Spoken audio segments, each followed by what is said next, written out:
Battery पक्कै तपाईँलाई थाहा छ, तर ब्याट्री वास्तवमा के हो यो तपाईँलाई थाहा नहुन सक्छ। आउनुहोस् आज हामी ब्याट्री बारे जानौँ। ब्याट्रीभित्र रासायनिक ऊर्जा सञ्चित हुन्छ। मोबाइल चलाउँदा त्यही रासायनिक ऊर्जा विद्युतीय ऊर्जामा परिवर्तन हुन्छ र मोबाइलका विभिन्न भागलाई आवश्यक शक्ति दिन्छ। अझ रोचक कुरा के छ भने ब्याट्रीभित्रका इलेक्ट्रोनहरू एक ठाउँबाट अर्को ठाउँतर्फ प्रवाह गर्दा विद्युतीय धाराहरू उत्पन्न हुन्छन्।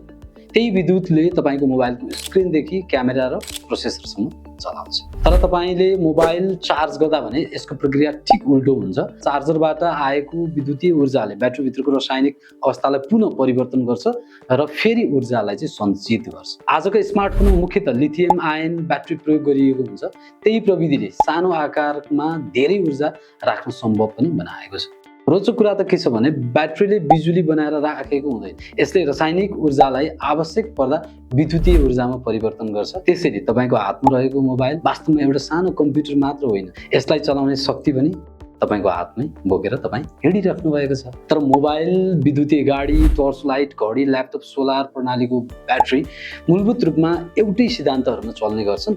सबै ब्याट्रीमा ठ्याक्कै एउटै रासायनिक प्रतिक्रिया भने हुँदैन। यस्ता विज्ञान र प्रविधिका रोचक तथ्यहरूको लागि थिङ्क नेपाललाई लाइक, फलो, सब्सक्राइब अनि सेयर गर्न नबिर्सनु।